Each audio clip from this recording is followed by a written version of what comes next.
Hi, welcome back once again to CBSE Board Economics. I am Saddam Hussain here.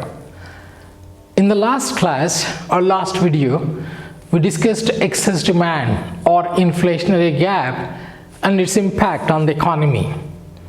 Today, we'll talk about or discuss deflationary gap or deficient demand.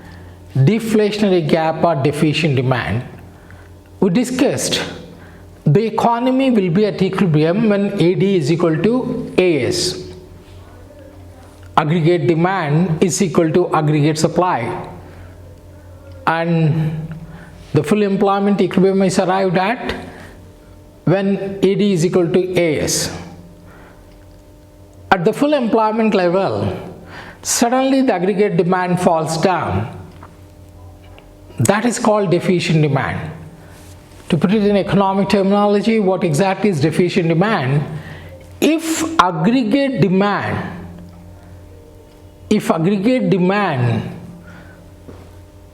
for a level of output less than aggregate demand required at the full employment level, that situation is called deficient demand. If aggregate demand is less than aggregate supply at the full employment level, that situation is called deficient demand. And the gap created between the actual aggregate demand, this is the actual aggregate demand, and the aggregate demand required at the full employment level is known as deflationary gap.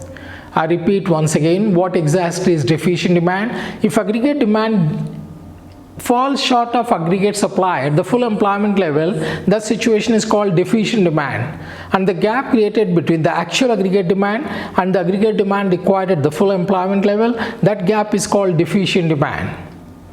To understand this, we explain with the help of a graph. So now let's see the impact of a deficient demand before we explain it through the help of a graph. What impact when demand in the economy comes down? That's a very dangerous situation. If the demand for goods and services in the economy comes down, what is the impact on the economy? Producers experience losses. So when there is no demand, so we already discussed, it leads to a stockpiling, unwanted, unnecessary stockpiling situation. As a result, the producers experience losses.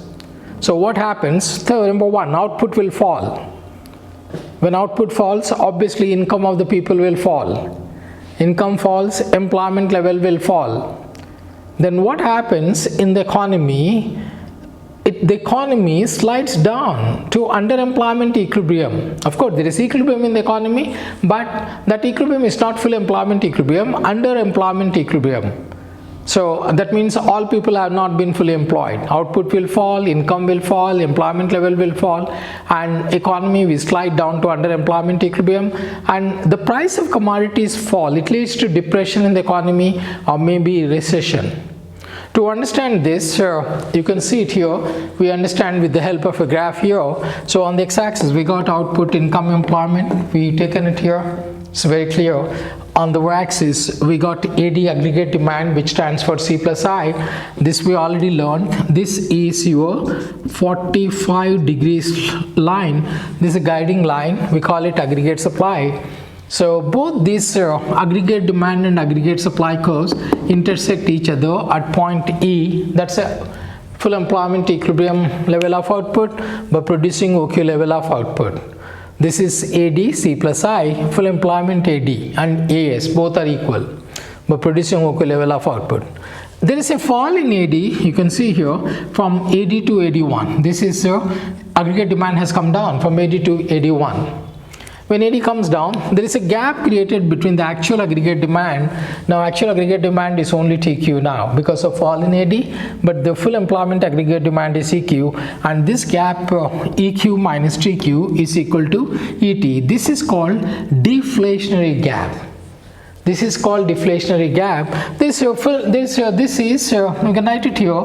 This we can write it as, this is full employment equilibrium, and this equilibrium here, this we can call it as underemployment equilibrium. There is underemployment equilibrium here.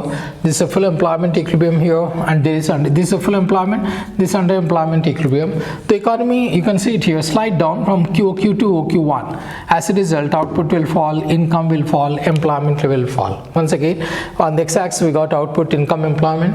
On the y-axis AD. Both these AD and AS curves intersect each other at point E. This is full employment equilibrium point, where all the resources have been fully employed. There is full employment in the economy.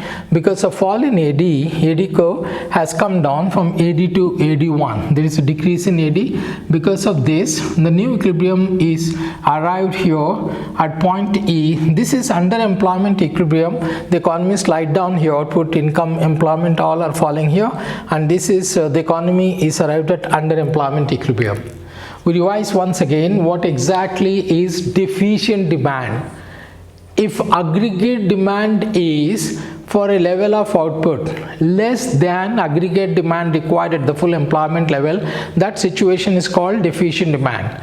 Or to put it in very simple words, if aggregate demand is less than aggregate supply at the full employment level, that's called deficient demand. And the gap created between the actual aggregate demand and the aggregate demand required at the full employment level is called deficient demand. This is explained with the help of a graph. So you can see it here. E is the full employment equilibrium at this by producing OK level of output, and because of fall in AD curve has come down from AD to AD1. As a result, we got a new equilibrium point E1. So this is the underemployment equilibrium. You can see it here, arrow, output will fall, income will fall, employment level will fall, and it leads to depression or recession in the economy.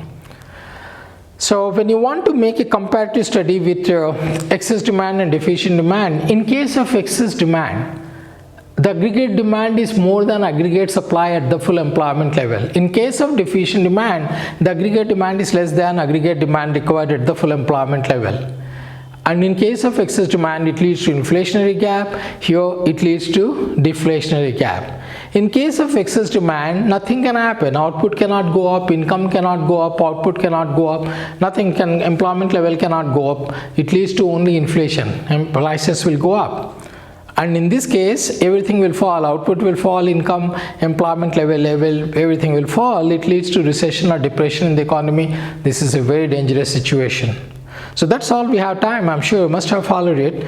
So till we meet next time, don't forget to subscribe, share, and like our videos. Till we meet next time, goodbye from Saddam Hussein. Right, work very hard for your exams. Till we meet next time, bye-bye.